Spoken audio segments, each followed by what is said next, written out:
Thank you. Can everyone hear me? Okay. Happy Valentine's Day, everyone. So I'm going to teach you guys how to create love at first sight brand names. But first I want to mention that if you heard my firm Eat My Words did name mac and Cheetos, how many of you have eaten mac and Cheetos? Anyone? I know you have to be a pretty adventurous eater to eat mac and Cheetos. I personally haven't even tried them myself. But how many of you consider yourselves to be at least adventurous or adventurous eaters? Okay, pretty much all of you, right? Well, I consider myself to be pretty adventurous too. I've been to over 50 countries and I've done crazy things like I've eaten barbecued squirrel, so I'll try almost anything. So when my boyfriend, Indiana Jones, invited me to go whitewater rafting with them last summer, I said, yeah, that sounds like fun. And he said, Alexandra, you're going to love the names of these rapids. Oh, I didn't even know rapids had names. Okay. So he hands me the brochure. What? Meat grinder? Devil's car wash? Satan's cesspool? Troublemaker? Hospital bar? Post-op? Pre-op? Oh, hell no. And that's the power of a name. So startup names shouldn't be frightening. They should be friendly. And that's why I'm here today, to teach you how to ace the startup name game. So what's in a name anyway? Well, good names make a valuable first impression, just like your shoes. And I know you guys can't see my shoes, but they're blue suede shoes, so please don't step on my blue suede shoes. But names do make a first impression, right? It's the first thing we come in contact with is the name of the startup, the brand. Good names also get noticed, and you want to get noticed as a startup. You need to stand out. You need to stand out and be set apart from everybody else. So you want to get noticed. I was just talking to one of the co-founders of Cheese, and he said there's 4,000 apps in the App Store that start with CHEE. So you really need to stand out. Bad names, though, they suck. Bad names can be really regrettable, like that tattoo you got on that drunken binge in college. So I have a word for bad names. And I call bad names, and you guys have seen them, right? These names, you're like, what? How do I pronounce that? Or like, what does that even mean? So I call bad names head scratchers. So have a look at these. Some might look familiar. And I apologize in advance if you work for any of these companies.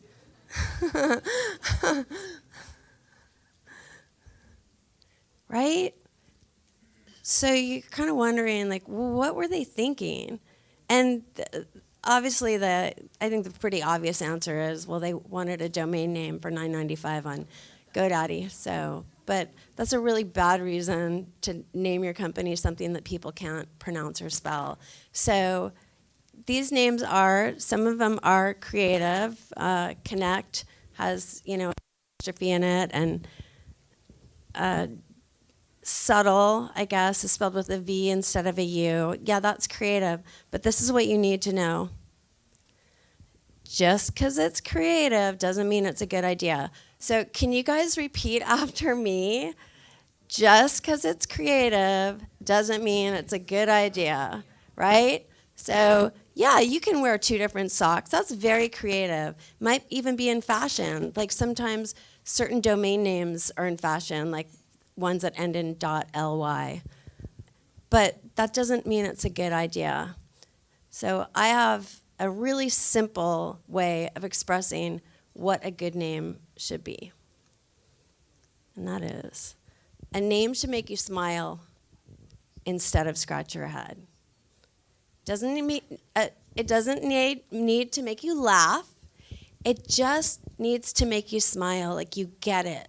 Like we named a GPS for dogs Retriever, right? And people get that. Oh, I get it. So you want to make people feel good about your name, not scratch their head like, I don't know what that means, or I don't know how to pronounce it. I'm embarrassed to say it, like I always am when I'm in a French restaurant and there's something on the menu I can't pronounce. I won't order it, I'll just point to it. So you don't want a brand name like that. You want to name your startup, your whatever product you're naming, something that people can, that's friendly, like a welcome. Think of your name like a welcome mat. So I created a 12-point name evaluation test based on this philosophy. It's called the Smile and Scratch Test, and it's been featured in the Wall Street Journal, Inc., Business Times, and it is the basis of my best-selling book, Hello, My Name is Awesome, How to Create Brand Names That Stick. And this was named an Inc. Top 10 marketing book when it came out, and it's still pretty relevant today. A lot of things I talk about will be in the book, and then you'll learn some things that aren't in the book. So some more secrets of mine for creating names. So SMILE is an acronym for the 5 qualities that make a name awesome. It's suggestive, and I'm going to show you examples of all of these. It's meaningful, has imagery, has legs, and finally makes an emotional connection. So let's look at examples of all of these. Suggestive. Your name should suggest something about what your startup is or does. Here's a great example that I think all founders or anyone in Startupville would be familiar with. Kickstarter, right? Says it's going to help you kickstart your business. That's a suggestive name, and it's a fun name. It makes people smile. Meaningful. This is my favorite name in the whole wide world. I always get asked that question. What's your favorite name? Kryptonite. Does anyone own a bike? Okay, most of us do.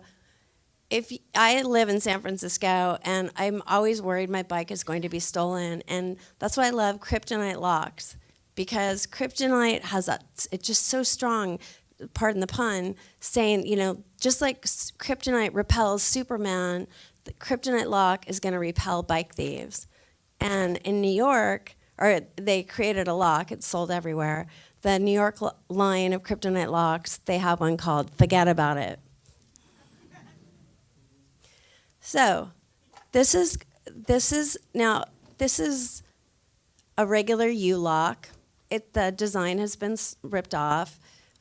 Here's a company with a similar product, right? Kind of the same, not quite as thick, but it's called a bus. Abus. Does that name mean anything to you? Is it meaningful? Is it telling you like this is going to protect your bike? No. So you want a name that's meaningful to your customers, and don't make it meaningful just to you and your engineering team, because that's what happens a lot. Okay. Imagery. People remember pictures much more easily than they remember words and random letters. So you want a name that people can picture in their head, so when they're trying to think of it, like cheese, right?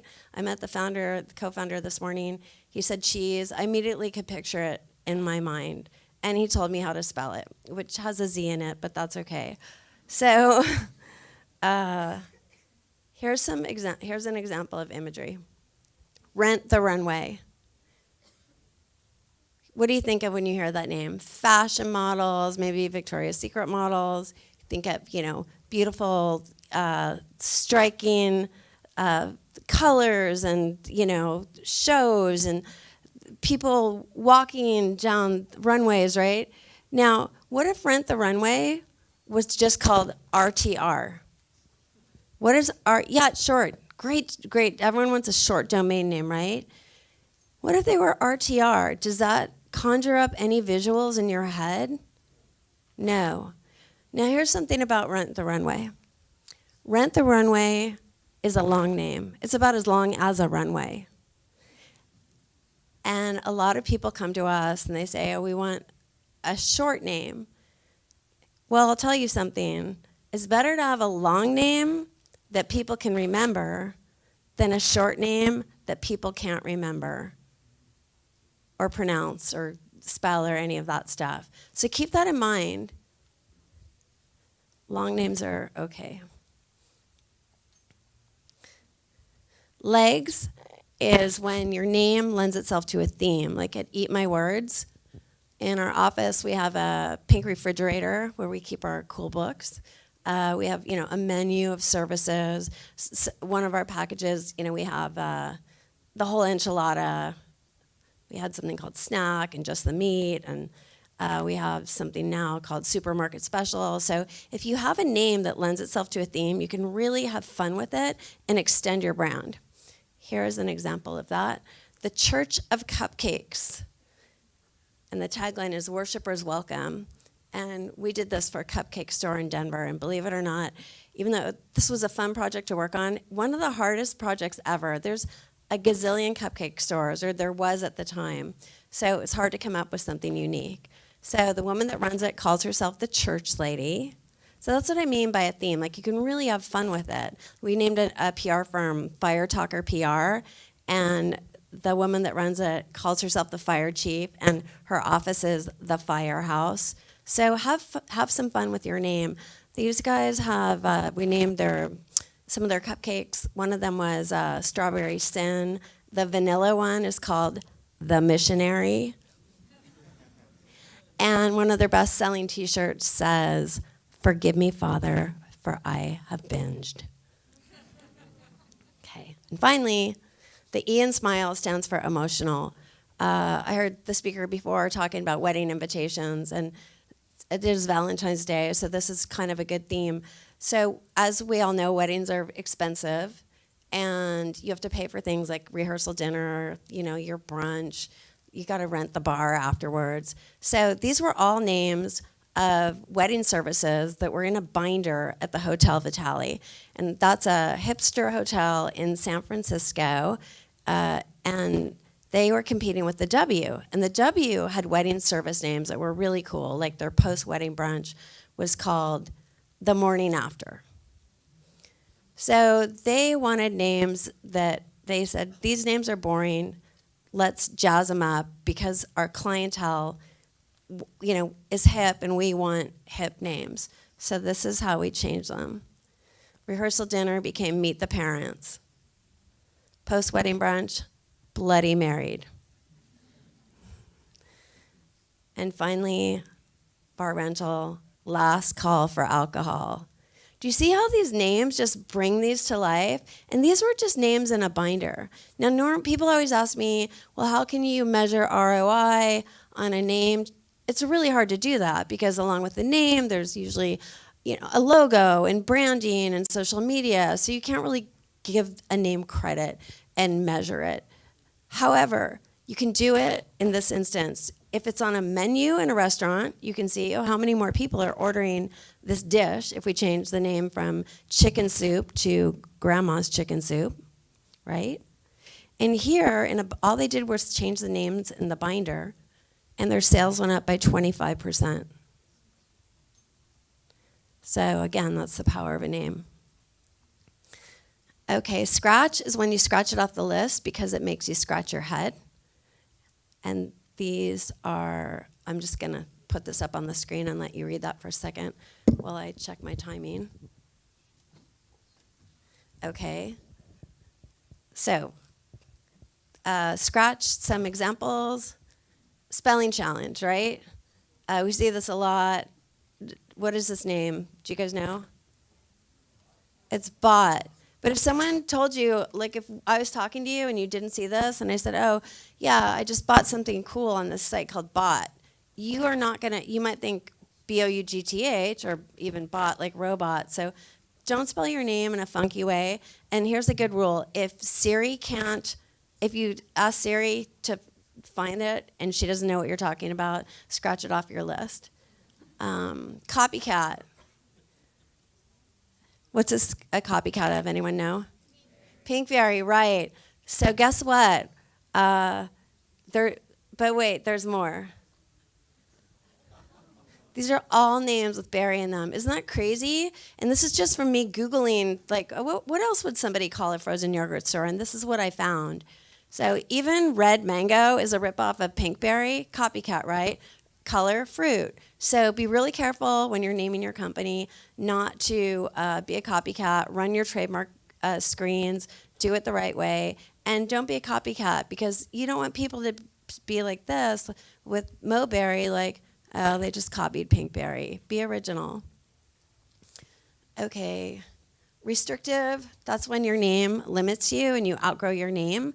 Last night, I decided, I live in the city up in San Francisco, but I wanted to stay down here. So I went on Hotel Tonight, and the screen popped up, and it said, you can now, we're more than tonight. And it said, you can now reserve rooms up to 100 days in advance. So they outgrew their name. So did Canadian Tire.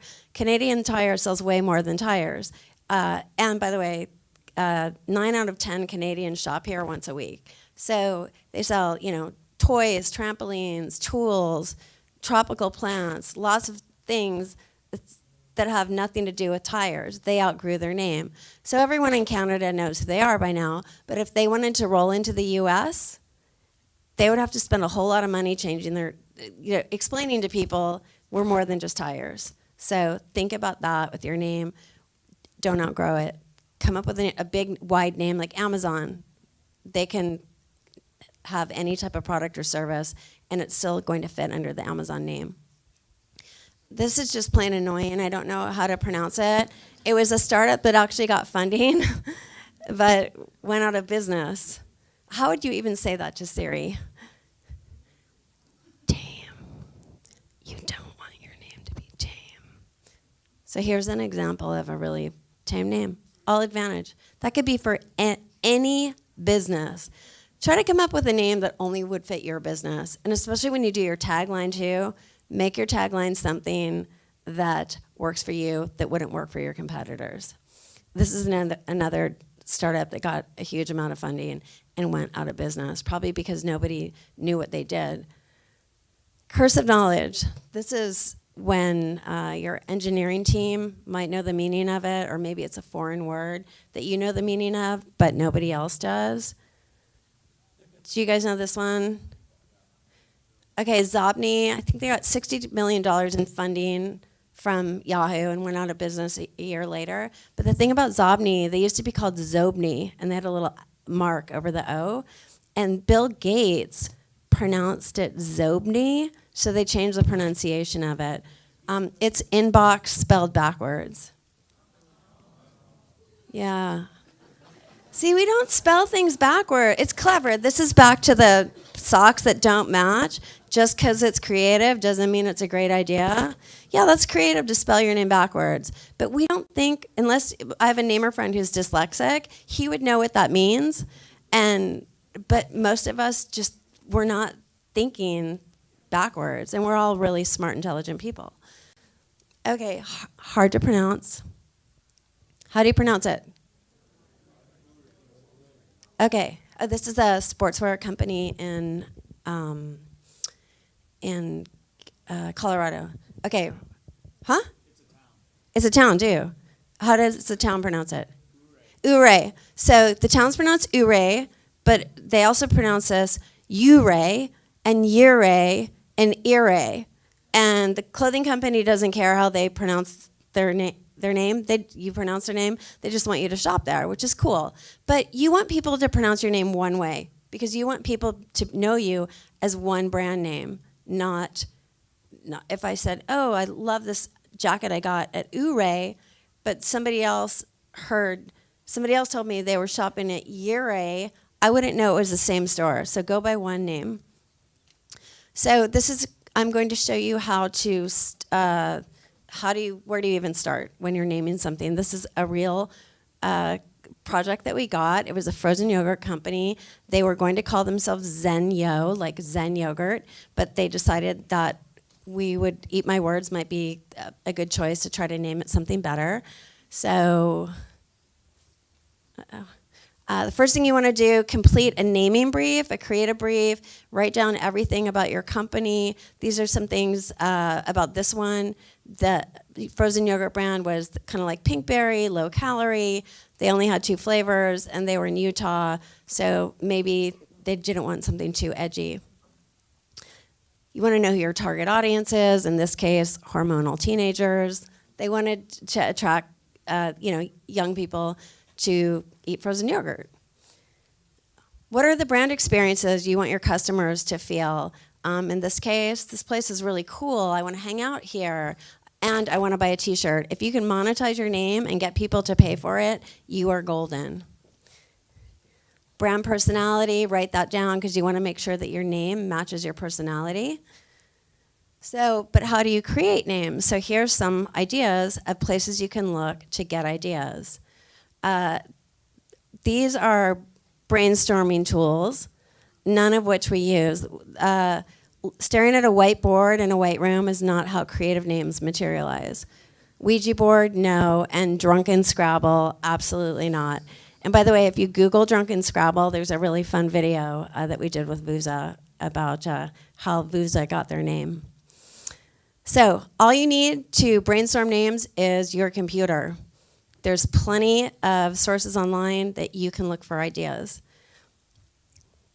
So here is how we start. Write down a bunch of words associated with your name. They don't need to be, do I have 5 minutes left?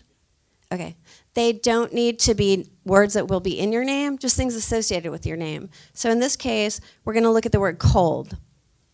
First place I go is a dictionary. I know you're thinking, but I know what cold means. But there's ideas here and there's words. So I see cold logic. That could be a name. Frigid, that could be a name. Unconscious, not so much. Looking for names is fun. See, you all laughed. And people are like, Alexandra, I hate looking for names. It's so hard to come up with names. It's not. It's easy and it's fun. And there's lots of tools. Thesaurus, right? Look at all these names. Siberian, that's not the right name, but Siberia could be fun because Utah kind of is like Siberia. And the people that ran this were very self-deprecating. Bitter, also self-deprecating. Goosebumps, fun for the teenagers, that hormonal thing. Polar, not good. Maybe polarized could be a name. Shiver could be a name. A picture says 1,000 words, so the best place to look for those, Google Images or stock photos. Here I just Googled cold stuff. This came up, and it made me think of a snow day when I saw the mittens with the snowball. So I wrote that down. And I Googled cold weather and saw the thermometers 30 below. That could be an interesting name. I'm just writing them all down. Write them all down, because it might, even if it's not the right name, it might make you think of something later. Winter sports, right? Did you guys all see Shaun White last night? Yeah, right? He's so awesome. So I wrote so cool. I know, kind of corny. By the way, I go to slang dictionaries. I went to a slang dictionary of snowboarding terms, and I found the word chatter is a snowboarding term. So I wrote that on the list too. So here's a bunch of starter names I came up with. And did you see how fast it was to do that? And you can do that too. So the final name for the frozen yogurt store I got by looking at some pictures. I saw people eating. What were they eating with? A spoon. And here's the name, Spoon Me. Right? So this was back in the day, big frozen yogurt chain. So we're all done, right? No, we have to buy the domain name. And what? Spoon Me's taken? What are you going to do? Give up? No. You're going to just add a prefix, add a suffix, do a workaround. Here's some examples. Add a suffix. Any of these would have worked, right? Add a prefix. Any of these would have worked. Hello is one of my favorite ones. And there's a great tool for this, by the way, called Name Studio, and it's from VeriSign, and I love playing with it. If I typed in Spoon Me, it would give me all types of ideas, but they have a booth. Find it and go play with it, and they're giving away free domain names, I think.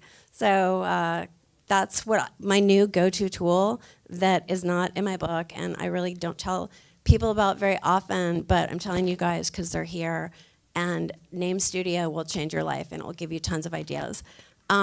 Tesla. For 10 years, if you typed in Tesla.com, this is what you saw. This isn't their, obviously, this wasn't right. So what did people do? Would you give up? No. You'd just type in Tesla cars or test drive Tesla, something in your browser, and you would immediately get to what then was their homepage, And what now? Are you not going to buy a Tesla because they don't own Tesla.com? By the name was TeslaMotors.com. No, and do you not trust this company because they don't have Tesla.com, they're Tesla Motors? No, so think about that. A lot of big companies have added a suffix or a prefix. Square, square up. Basecamp HQ for prefix. Facebook was the Facebook until 2005. Dropbox was Get Dropbox. You can create a phrase. Here's how some companies have done it. Right? And a couple more. These were all difficult for domain names. Pop Psychology was a popcorn store. Man Packaging is fresh vegetables. And the Haitian Relief Organization was something Sean Penn started to help after the devastation there. And that was Beat the Rains, which is that I heard years and years ago and I never forgot. So again, just your domain name does not have to be the name of your company. Or you can get multiple domain names that redirect. And lastly, beware of slurls, and that's where your name looks okay when there's a space between it, but when you smush them all together as a domain name, they turn into something completely different, right? So be really careful of that. And there's a fun website called Slurls where you can see a lot of examples. So in closing, make a name for yourself. It's easy. I showed you a lot of tools. There's tools here. Smile equals go for it. Scratch it off the list. You can name storm online. Do not sit in front of a whiteboard or go out and get drunk with your friends. And lastly, domain names are easy. So don't get caught in that domain name trap, and don't start looking for your name at a domain registrar. Just start with a creative brief and go through the creative process. And that is it. And I don't think I have time for questions. I don't. Sorry, you guys, but I'll be outside. Thank you.